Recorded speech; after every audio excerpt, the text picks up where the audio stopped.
영혼의 침도를 방문해 주신 여러분 반갑습니다. 이정길 목사입니다. 먼저 주에는요, 우리가 로마서 9장 25절로 33절을 중심으로 해서 디딤돌과 걸림돌이라는 주제로 말씀을 나눴습니다. 우리는 로마서를 계속해서 살펴보지만 참 이해하기 어렵고 참 복잡하지요. 그러나 나름대로 은혜가 있습니다. 그 중에 먼저 주에는 사도 바울이 안타까워하는 심정이요. 레위기 율법을 올바로 알지도 못하면서도 잘못된 인간들이 만든 장로들의 전통이라는 것을 목숨 걸고 지킨다고 열심을 부렸지만 하나님에게서 멀어지고요. 구원에서 완전히 멀어져 버린 자기 형제들을 구원할 수 있다면요. 정말로 그들이 구원받을 수만 있다면 십자가에 지신 예수님처럼 자기 자신이 저주를 받아서 예수님에게서 끊어지는 죽임을 당하는 한이더라도 그걸 감수하겠다라고 막 애끓는 사도 바울을 생각하게 했습니다. 그래서 우리는 영혼의 쉼터를 섬기는 사명자들 모두에게 또 저희들이 받은 하나님께 무릎 꿇고 받은 사명 잘 은혜로 감당할 수 있도록 기도 많이 해주세요. 사랑 많이 해주세요. 라는 부탁까지 드렸던 것 같습니다. 오늘은 로마서 10장 1절로 13절 말씀을 중심으로 해서요. 주의 이름을 부르는 사람이라는 주제로 말씀을 나누겠습니다. 오늘 말씀의 배경을 보면요. 이어지죠. 흐름이. 하나님을 믿는다고 하지만요. 스스로 하나님의 백성이라고 선택받은 백성이라고 하지만요. 하나님이 보내셨던 구원자 예수 그리스도를 믿지 않는 유대인들. 하나님의 백성이면요. 하나님의 말씀을 믿으면요. 하나님 구약 성경에서 이미 예언하셨던 구원자 메시아 예수 그리스도가 오신다는 것을 알고 있었다면 어떻게 저렇게 안 믿을 수 있을까? 믿지 않는 정도가 아니라 어떻게 십자가에 매달 수 있을까? 라는 말씀이 들어가 있는 이야기예요. 그런 유대인들에게 구원이 있을 수가 있을까? 그들은 구원받았다고 착각하고 있는데 저러면 어쩌면 좋을까? 이런 얘기죠. 그래도 하나님을 믿는 사람들인데 우리가 볼 때 그래도 외형적으로는 하나님을 믿는다고 하는 사람들인데 비록 유대교라고 하지만 그래도 우리랑 똑같은 구약 성경을 보고 있으니까라는 우리 착각에 빠지는 거지요. 바울이 자기 동족인 유대인들을 보니까 참 한심하다는 생각이 들었어요. 참 한심하죠. 근데 어떻게 사도 바울이 그걸 알았을까요? 저들이 어떤 생각을 하고 있는지 다 알고 있는 거예요. 자기가 저들보다 더 했거든요. 스데반 때려 죽인 때 제일 앞장섰던 사람이 사울이라는 청년, 지금 사도 바울이 된 자기거든요. 그러니까 쟤들이 왜 저러는지 몰라서 저러는 게 아니거든요. 쟤들은 자기가 하는 것이 진짜 하나님을 열심히 섬기는 거야. 라고 지금 착각했기 때문에 저렇게 목숨을 걸고 하는 거거든요. 그러니까 말린다고 될 일이 아니에요. 설명한다고 될 일이 아니에요. 그러니까 막 애가 끓는 거예요. 막 안타까운 거예요. 결국은 저놈들이 죽음의 길에서 돌이킬 수 없는 놈들이네. 막 그래서 오죽하면 내가 대신 죽을 수만 있다면 이 마음까지 가지게 되는 것이죠. 사도 바울의 그러한 마음이 빌립보서 3장 7절로 21절을 보면 나와요. 참 목이 터져라 외치는 소리거든요. 제가 잠시 읽어드리면요. 내가 너희에게 말했지만 이제도 눈물을 흘리면서 말하니까 무슨 얘기예요? 내가 지금 눈물 흘리면서 이 얘기 할 테니까 잘 들어봐. 이거 엄청 중요한 얘기예요. 이 얘기예요. 너희들뿐만 아니라 많은 사람이 그리스도의 십자가에 원수로 행하고 있다. 지금 너희들이 하고 있는 행동을 너희들이 알기는 아냐. 지금 너희들이 하는 행동이 하나님 섬기는 거라고 열심히라고 얘기하지만 하나님이 보셨던 하나님의 아들 메시아를 십자가에 그 은혜를 원수로 지금 대하고 있어요, 여러분들아. 이 얘기예요. 그렇게 하는 그들을 결국 망할 거야. 이 얘기죠. 그들은 땅의 것을 생각하지만 예수 그리스도를 믿는 우리들은 하늘 시민권이 있는 사람이다 라고 선포를 하고 있습니다. 누가 하죠? 누가 그런 말을 하는 것이죠? 우리를 구원해 주실 예수 그리스도를 기다리는 사람들, 곧 여러분과 제가 하늘의 시민권을 받은 사람들이다 라는 말씀이에요. 우리 영혼의 침도 가족 여러분 모두 이러한 은혜를 하늘의 시민권을 확실히 움켜쥐고 있는, 볼 수 있는, 손에 움켜쥐고 있는 은혜 입은 복된 성도들이 될 수 있기를 예수님의 이름으로 축원을 드리고 싶습니다. 오늘 본문은요, 하나님을 믿기는 하지만 하나님의 뜻이 아니라 자기 마음대로 믿어버리고 있는, 죽음으로 달려가고 있는, 구원과는 전혀 관계없는 신앙생활을 하고 있는 유대인들에 대해서 이야기하는 거거든요. 참 요즘처럼 예수 믿으면 구원 얻는다가 아니라요, 예수 믿으세요, 그래야 구원 받아요, 이렇게 그냥 떠들던 옛날 우리 목사님들, 옛날 교회 그런 모습이 아니라 예수 믿으면 부자 된대요.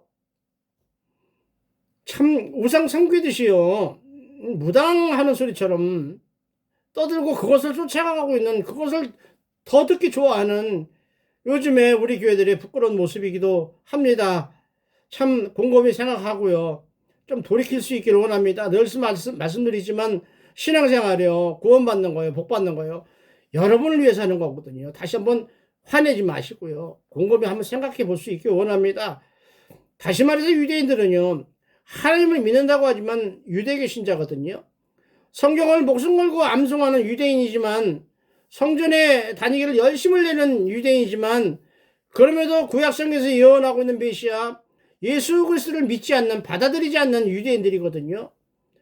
율법과 성경 말씀을 주신 하나님의 마음을 깨닫지 못하고요, 자기들의 기득권을 지키기 위해서 핑계로 성경을 문자적으로만 해석했어요. 그래서 자기 기득권을 지키기 위해서 성경을 악용했다는 얘기죠. 성경에서 하나님의 마음을 선포하지 못하고 그 문자적으로 이용해서 짜집게 해서 이렇게 성경에서 말씀하고 있잖아, 그러니까 우리 말을 잘 들어야 되겠지, 이 얘기를 한다는 얘기죠. 그래서 그게 바로 장로들의 전통이에요. 이것을 레위기의 율법인 것처럼 착각하게 만들어서 열심히 믿고 있는 유대인들에게 사도 바울이 이야기하는 거예요. 독백하는 거예요. 곰곰이 생각해보면 쟤들한테 진짜 구원이 있을까? 저러고도 구원이 있을 수 있을까? 아무리 선민이라고 하지만 구원이는 없을 것 같아. 여러분은 어떻게 생각하세요? 사도 바울이 쟤들은 저러니까 구원이 없어 라는 단정 지을 수 있으니까 자기 목숨을 던져서라도 쟤들을 구원하고 싶어 라고 이야기하는 것이거든요. 그리고는 결론적으로 뭐라고 선포를 하죠? 주 예수를 믿으라, 그러면 너와 내 집이 구원을 얻으리라. 사도행전 16장 31절 말씀이 주시는 영적 메시지가 바로 이 상황에서 사도 바울이 매 끓는 심정 같은 이야기예요. 오늘 본문은요, 그래서 마음으로 믿어 의에 이르고 입으로 시인하여 구원을 이룬다, 율법이 아니라는 얘기거든요. 하나님 주신 은혜로 말미암아 예수 그리스도를 메시아로 믿는 그 마음으로 고백하면 구원 얻는다. 아주 간단 명료하게 우리에게 은혜를 베푸신 거죠. 어려운 게 아니잖아요. 전에도 어떤 분들하고 얘기했더니 요한계시록을 달달 외우고 거기에 있는 뭐 어떤 14만 4천 명 뭐 재림하신 날짜 그거 안다고 구원받는 거 아니거든요. 그거하고 관계가 없어요. 하나님의 은혜로 구원받는다는 것을 다시 한번 깨달을 수 있게 원해요. 성경을 그렇게 어렵게 막 숨은 그림 찾기처럼 해서 사람들을 미혹하고 보이시피싱 하듯이 사람들을 헷갈리게 해갖고요, 너희 그렇게 하면 구원 못 받아, 장자 죽임 당하고 저 10번째 재앙 당해, 6월절 섬기는 우리 교회 와야 너희 자손이 괜찮아, 이런 쓸데없는 무당이 나는 소리 같은 거 믿으시면 안 돼요. 사법고시 보는 것처럼 성경을 어렵게 쓰신 게 아니거든요. 하나님이 우리 알아먹게 쓰신 것이지 우리를 이해할 수 없게끔 쓰신 게 아니고 숨은 그림 찾기가 아니라는 것을 이번 기회에 또 한 번 말씀을 드립니다. 용서하시기 바랍니다. 자꾸 잔소리해서요. 다시 말해서요, 율법이 아니라 믿음으로 구원받는다는 이신칭의를 사도 바울이 한 번 더 강조하고 있는 거예요. 이 본문은. 조금 전에 말씀드린 유대인들이 생각하고 있는 구원관이 뭐예요? 그러면 유대인들은 어떻게 해야 구원받을 거야 라고 생각하고 있을까 하는 게 구원관이거든요. 하나님은 하나님의 말씀에 비추어서 올바른 믿으려고 몸부림치는 것이 아니라, 그거보다는 우리 생각이 맞아, 장로들의 전통이 맞아, 하지 말랐으니까 하면 안 돼, 허락했으니까 해야 돼, 이 단순한 거. 여러분, 하나님이 말씀하신 건 말씀의 비밀을 가만히 성경을 보셔요. 역설적으로 이야기하는 것도 있고, 점증법으로 이야기하는 것도 있고, 강조법으로 이야기하는 것도 있고, 비유법으로 이야기하시는 방법이 있고, 여러 가지가 있어요. 그걸 문자적으로 이렇게 해라 그랬잖아, 그러니까 해야지, 이거 하지 말라 그랬지, 그럼 하면 안 되잖아. 아니죠. 하나님 그게 아니거든요. 근데 그렇게 하라고 한 게 누구예요? 바리새인과 대제사장과 서기관들이었거든요. 그래서 이거를 여러분들에게 어떻게 설명을 해야, 참 늘상 똑같은 말을 반복적으로 하니까 여러분들 참 저보기 싫죠? 힘드시죠? 그래서 이걸 또 어떻게 설명을 해야 여러분들 지루하지 않고 그럴 수도 있네 라고, 오늘 이 목사 말이 맞네 라고 긍정적으로 생각하실까 참 고민을 많이 하고 기도하는 중에, 하나님 참 재밌는 얘기를 하나 생각나게 하셔서 그걸로 대신 이야기하도록 주셔서 참 감사하게 생각합니다. 여러분 다 아시는 이야기예요. 몇 년 전에 미스트롯이라고 뭐 TV 어느 텔레비인지 생각도 안 나지만 노래하는 거예요. 거의 1등 했던, 노래 잘하는 가수 있었어요. 송가인이라고 있었어요. 여러분 다 아시죠? 근데 그분이 어떤 광고인지 어떤 프로인지 모르겠지만 그분이 참 재밌는 말씀을 하셨거든요. 제가 전라도 사투리를 잘 모르지만 한번 해볼게요. 이것을 마셔불면, 이것을 마시면, 이런 말이에요. 근데 이것을 마셔불면 우린 거식이요.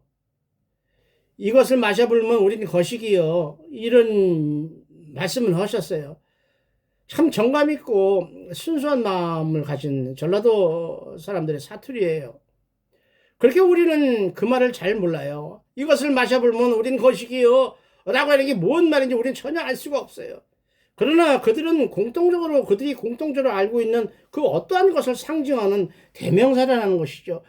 그 우리가 알아먹지 못하는 그 짧은 문장 안에 그들이 다 주고받는, 이해할 수 있는 것이 함축되어 있다는 이야기예요. 그래서 성경에서는 그런 것을 상징어라고 얘기하거든요. 어떤 것을 생각나게 하는 말이다라는 얘기죠. 마치 로마 제국의 핍박과 죽음이라는 암울한 사회 분위기 속에서요, 하나님의 메시지를 선포해야 전해야 될 사도들의 기록에는 그 거시기 같은 느낌을 주는 상징어가 많이 나와요. 있는 그대로 리얼하게 얘기했다가는 로마 군인들한테 그 성경책 다 뺏겨 다 찢어버리게 갖고 없어질 것이기 때문에 그래요. 그 말로 전해도 안 될 것이, 그 분위기가 안 되기 때문에 그 상징적인 언어, 이것을 마셔보면 우리는 거시기요라는 그 느낌이 주는, 그들만이 아는 상징어로 기록을 한 게 많아요. 사도 바울이 보낸 서신서, 특히 또 요한계시록에 나오는 7교회에 나오는 편지를 보면 당시 세상을 지배하던 로마 제국 사람들이 알면 큰일 날 만한 메시지가 많이 있거든요. 그래서 그것을 바꿔서 이야기하는 거예요. 하나님이 교회에 주시는 말씀을 그들만이 알 수 있는, 그들만이 알고 있는, 그들의 유전자, 잊어버릴 수 없을 만큼 유대인들의 DNA에 수천 년 동안 박혀있던, 그야말로 엄마 뱃속에 있을 때부터 태어나면서 자랄 때까지 엄마의 귀에 박히도록, 딱지가 생기도록 들었던 출애굽기 이야기예요. 출애굽기. 430년 동안 노예 생활을 살던 우리들의 조상을 하나님이 어떻게 구원하셨나 하는 출애굽기 이야기를 계속 해주는 거예요. 그 얘기가 뭐예요? 우리가 생각하면 출애굽 그러면 하나님께서 애굽에서 430년 노예 생활을 하고 있던 당신의 백성을 애고의 바로하고 병거를 혼내주셔갖고 다 구워놓으셨대. 그리고 그놈들은 다 죽여버리셨대. 홍해 속에다 다 빠뜨려버리셨대. 우리 그렇게 이야기하고 있지만 그들이 아는 건 그게 아니었거든요. 어떤 상황에서도 하나님은, 지금 네가 죽게 생겼어도 하나님은 너를 버리지 않으시고 선택된 자기 백성을 하나님은 지키시고 축복하신대. 그러니까 힘내, 겁내지 마, 이 얘기예요. 그 말이 그들에게 주어지는 상징어예요. 요한계시록이나 이런 서신서에서 이상하게 다니엘서에서 이야기하는 그런, 우리가 아주 야릇하게 보이는 그것은 우리는 모르지만 그들은 다 알아먹는 거예요. 세상 사람들은 무슨 뜻인지 모르지만 그들은 다 알아요. 하나님이 우리를 구원하셨대. 그러니까 이러한 어려움이 오더라도 우리가 기죽어도 안 되고 눌려서도 안 돼. 힘내야 된다는 거야. 이 얘기예요. 그게 바로 오늘 송가인의 거시기처럼, 이것을 마셔보면 우리가 거시기요. 이거 똑같은 얘기. 그들만이 아는 상징어. 우리가 성경에서 볼 때마다 기억할 수 있게 원합니다. 그런데 인간이 만든 장로들의 전통이 그 의미를 왜곡해버린 거예요. 그거 생각하고 있었던 뼈에 막혔던 DNA를 바꿔버린 거예요. 그런지도 모르고 겁을 주니까 목숨을 다해서 믿어야만 했던 유대인들이었던 거예요. 지키지도 못하면서 지키려니까 얼마나 무섭고 힘들었을까요? 그러니까 하나님을 믿는 그 자체가 무슨 소망이 있겠어요? 무슨 감사가 있겠어요? 그 두려움, 불안, 아이고 내가 지키려고 했는데 못 지켰네. 이제 그럼 저주받게 생겼네. 이제 심판받게 생겼네. 맨날 그것뿐이 떠오르는 게 그것뿐이 더 있겠어요? 얼마나 불안했겠어요? 더구나 그들은 유대인가 믿던 장로들 전통을 어기는 사람은 이단으로 정죄하고 박해했어요. 꼭 기독교인을 의미하는 말이에요. 자기들이 믿는 스타일에서 벗어났어? 우리가 이단으로 정죄하고 있는 예수를 네가 믿고 메시아라고 믿고 있어? 너희들 다 이단이야. 그 상징적인 대표적인 사건이 뭐예요? 스테반 집사를 돌로 때려 죽인 거예요. 돌로 때려 죽인 거예요. 그 과격한 행동 가장 앞에 앞장섰던 청년이 누구예요? 사도 바울이거든요. 사도 바울이 사도가 되기 전에 바울이라는 이름을 갖기 전에 사울이라는 청년 이름을 썼거든요. 그런데 그것이 잘못이네 라고 사도 바울이 언제 깨닫게 돼요? 사도 바울이 그게 진짜야 라고 믿었으니까 스테반을 죽였잖아요. 근데 나중에 보니까 그게 아니네. 내가 잘못 생각한 거네. 내가 하나님을 잘못 알아서 잘못 믿은 거네. 그거 열심이 아니었네. 이거 깨달은 게 언제예요? 다메섹이에요. 다메섹 도상에서 도망간 기독교가 마저 다 잡아다 죽여버리려고 쫓아갔던 그 먼 다메섹까지 쫓아갔던 사도 바울이 예수 그리스도를 만나는 바람에 예수 그리스도의 은혜를 입는 바람에 사랑을 입는 바람에 회개해서 이방인의 사도가 됐다는 것이죠. 그러면서 그 속에 어떻게 얘기했을까요? 아 그래 유대인들한테 얘기하는 거예요. 자기하고 똑같이 극성 떨고 안 믿고 저렇게 말 안 듣는 유대인들 전혀 아무리 얘기를 해도 믿으려고 하지 않는 유대인들에게 이야기하는 거예요. 애 같아서 야 유대인들아 그게 아니여 거시기는 그게 아니야 라고 외치는 거예요. 내가 알았고 너희들이 알았던 그래서 우리가 지키려고 노력했던 전통이라는 것이 율법이 그건 줄 알았는데 그것이 구원받는 길인 줄 알았는데 알고 보니 그게 아니었어. 그게 아니었어. 잘못된 거야 그게. 어떻게 막 피를 토하듯이 막 죽음으로 향하는 동족들에게 그냥 불쌍해갖고 애 같아서 막 소리를 지르는 거예요. 너희들이 달달 외우던 성경에서 예언하신 메시아가 그분이 바로 예수 그리스도 거식이었어 라고 얘기하는 거예요. 너희들이 전혀 믿으려고 하지 않고 거짓말이라고 얘기했는 그 이단이라고 정죄하고 십자가에서 죽였던 예수 그리스도가 거식이었어. 너희들 아는 다 외워버리는 구약에서 메시아라고 예언했던 그분이 바로 그분이었어 이 얘기예요. 거식이 그런 그분들이 다 알아요. 유대인들은 다 아는 거예요. 그렇게 얘기한 거예요. 요즘 우리나라에서도 그런 일들이 많이 벌어졌어요. 벌어지고 있어요. 그것 때문에 지금 우리나라가 이 모양 이 꼴이 됐어요. 하나님의 은혜는 떠나가고요. 하나님의 심판에 몽둥이가 있는 거죠. 왜요? 그나마 하나님이 이 땅을 어떻게 세우신 이 나라인데요. 포기하지 못하시고 두들겨 패서라도 회복시키시려고 하는 것을 우리가 감사로 받고 더 기도하고 우리를 드리는 것으로 우리가 할 수 있기를 원합니다. 참 자유주의 신학이요.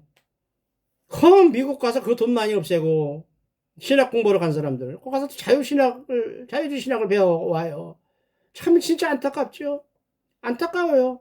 그 많은 돈을 들이고 그 많은 교회 헌금으로 가서 공부해놓고 와갖고는 엉뚱한 소리를 찌꺼려요. WCC나 섬기고 WEA나 섬기고요. 신비주의나 이단들이랑 똑같아요. 이단들이 얘기하는 구원론 잘못되고 쓸데없는 말 한번 들어보세요. 여러분들이 다 아는 정도로 우리나라 많은 교회와 성도님들에게 악영향을 끼쳤고 지금도 많은 젊은이들을 미혹하고 있는 주장들이에요. 내 누구라고 고인이 됐으니까 얘기를 안 해요. 다 아시는 분이 이야기예요. 요약해서 말씀드릴게 들어보세요. 참 이게 보이스피싱이에요. 진짜 그럴듯해요. 참 사람들 나쁜 사람이에요. 하나님이 하시는 그 은혜의 그 이야기를 이렇게 꼬아갖고 사탄의 이야기를 만들어버리는 거예요. 어떤 사람이 등산을 간다 그러면서 등산 가는 이야기로 이 이야기는 시작됩니다. 어떤 사람은 제대로 된 등산로 입구를 통해서 산으로 올라가기 시작해요. 그 산의 정상 꼭대기에 가면 하나님이 계신대요. 그리고 구원이라는 선물을 준비하고 계신다고 하는 전제를 하고 시작하는 이야기거든요. 그래서 등산로 입구로 제대로 올라간 사람이 있고 멀리 사는 사람은 저쪽 길로 올라가는 사람이 있다는 것이죠. 또 어떤 사람은 남쪽 길로 해서 올라가고 어떤 사람은 서쪽 코스로 해서 정상으로 올라가고 있는 등산 얘기를 뻔뻔하게 하고 있는 거예요. 그게 구원하고 뭔 상관이 있어요? 근데 그 사람 얘기가 그 얘기예요. 그 사람이 숨은 뜻이 그거예요. 우리를 넘어뜨리려고 하는 숨은 관계가 그거예요. 어느 쪽으로 올라가도 그 산의 정상에 도착할 수 있지 않냐는 얘기예요. 어느 쪽으로 올라가도 그 산의 꼭대기만 가면 그 안에 하나님을 만날 수 있지 않느냐, 구원의 선물을 받을 수 있지 않겠느냐라는, 사람들이 꾸며낸 하나님이 말씀하지 않으신 그 거짓말을 하는 거예요. 그렇게 자기들이 생각하는, 우리를 죽이려고 생각하는 그 비유를 하나님이 이야기하신 것처럼, 하나님의 숨겨놓으신 비밀인 것처럼 그렇게 이야기하는 거예요. 왜 그래요? 지들이 자유주의신학이라고 갑자기 땡땡이 손잡고 놀고 있는, 밥 처먹고 있는 무당이나 불교나 이슬람교나 이단들 같이 놀고 있으니까 걔들이 그 소리 하니까 뭐라고 못하고, 맞아, 니들도 그때 올라가면 하나님이 계실 거요 라고 그냥 모른 척하고 외면하고 싶어서 쓸데없는 소리를 했던 사건 기독교 사건 목사들의 이야기였어요. 그러나 하나님은 분명히 성경을 통해서 말씀하셨다는 것을 여러분 붙잡을 수 있기를 원합니다. 두렵고 떨리는 마음으로 받으시기 바랍니다. 예수님은 요한복음 14장 6절에서 말씀하셨습니다.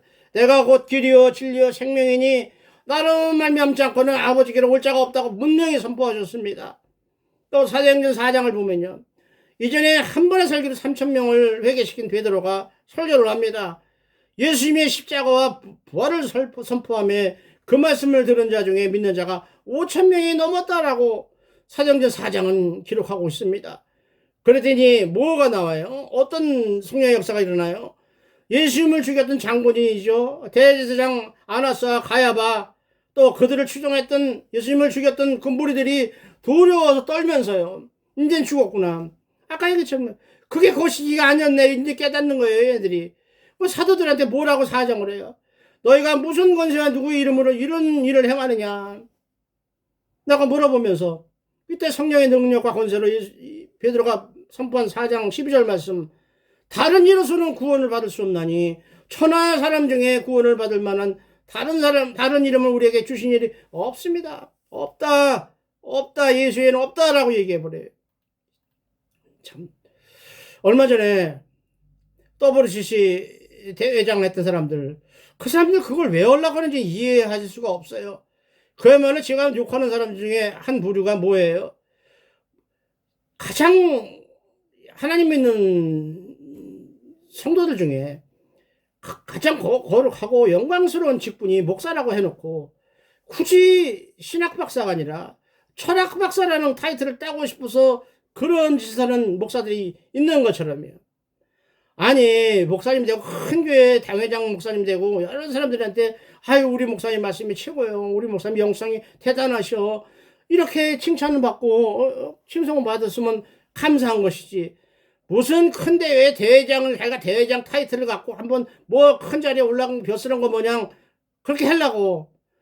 그 사람들 유튜브에서 보니까요, 그 대회장 했던 사람들이요, 그냥 쥐가 고구마 파먹은 것처럼 검은찍찍하게 얼굴이, 꼭 영원 좀비가 파먹어서 없어진 좀비 같은 얼굴을 됐더라고요. 유튜브에서 설교하는 거 보니까 참 불쌍하죠. 그 영혼이 죽었으니까 그래요. 하나님의 숨결이 떠났으니까 그래요. 그 많은 교회 공동체에 수많은 성도들에게, 우상에게, 귀신에게 끌고 가서 같이 죽여버리려고 하는 사탄의 앞잡이들한테 묶인 놈들이죠. 묶인 사람들이에요. 자꾸 제가 욕을 해서 죄송하지만 놈이나 사람이나 비슷해요. 사탄에 묶인 놈들이에요. 근데 불쌍한 거는 원전히 지정신으로 그렇게 했어요. 그들도 목사인데, 하나님 은혜 본 성도로 출발한 사람인데 지정신으로 그렇게 했어요. 사탄에 묶여서 그런 거예요. 언젠가 그들도 모르는 사이에 사탄한테 보이스피싱 당하듯이 당했기 때문에 그런 짓을 했다고 생각이 들면서 우리가 기도해줘야 되겠다. 참 그들 위해서 기도해줘야겠다. 그래서 그들이 회개하고 돌이키고 회개해야 하나님이 몽둥이를 걷어가신다, 우리나라에서. 그래야 우리 후손들이 행복하게 할렐루야 아멘 하면서 하나님을 찬양하면서 복된 삶을 이어갈 수 있지 않나, 교회가 존립할 수 있지 않나, 이런 마음에 들어서 말씀을 드립니다.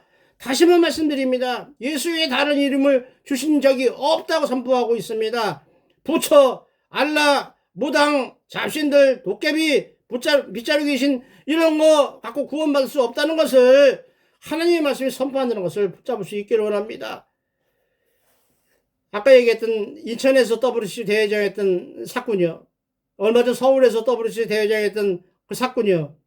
하늘 심판대 앞에 가서 어떻게 하려고 그래요? 두렵고 떨리는 마음으로 회개하지 않으면 그 사람들 100% 지옥에 갑니다. 우리 그들을 위해서 뭐 안 믿는 이방인들을 위해서도 기도하는 우리가 그들의 영혼을 위해서 기도할 수 있는 우리들이 될 수 있기를 원합니다. 용서할 수 있기를 원합니다. 부둥켜 안고 함께 기도해서 회복시킬 수 있기를 원합니다.